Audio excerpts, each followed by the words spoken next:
My first fish was a 20 pound catfish. Peter Bono has been fishing as far back as he can remember. You know, we ate it and it was delicious. He lives in Wellington but drives to the coast every chance he gets. On the Blue Heron Bridge, he's found some fishing buddies, and whatever he reels in, he'll cook tonight for dinner. Peter isn't sure how much longer this way of life will last. He knows there are a lot of environmental problems facing our state. They're affecting the ecosystem and the behavior of our fish. And one of the problems starts in the doctor's office, goes to the drugstore, and ultimately ends up in the ocean.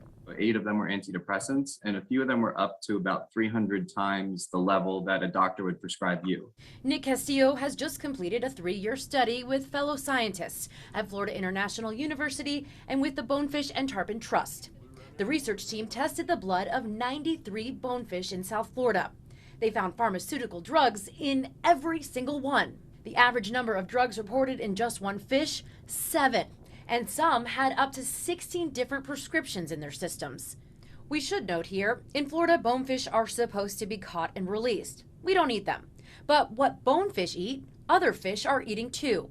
And breakfast very likely had something it shouldn't have had. Like antidepressant drugs that can have profound effects on an organism that's exposed. The drugs used to change mood and behavior in humans, while they're causing changes in fish too.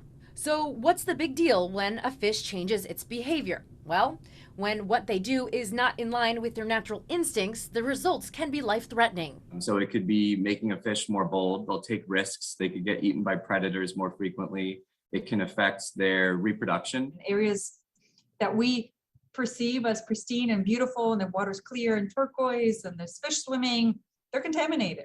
So how is medication getting into our fish? Scientists say the answer is simple: through human waste. We flush it, they find it. When we take a prescription, the leftover medicine our body doesn't process comes out when we go to the bathroom. From our toilets to wastewater treatment plants, Florida has 4,000 of them. So we don't have the right equipment, and it's escalating, right? It's exploding in front of our faces. We visited Florida Atlantic University's Harbor Branch Oceanographic Institute in Fort Pierce and spoke to Dr. James Sullivan about the longevity of our fisheries. He says a crisis is just around the corner. How much more can nature take before it becomes a critical turning point that we're going to lose very valuable ecosystems? Back on the Blue Heron Bridge, Peter is still waiting for a bite.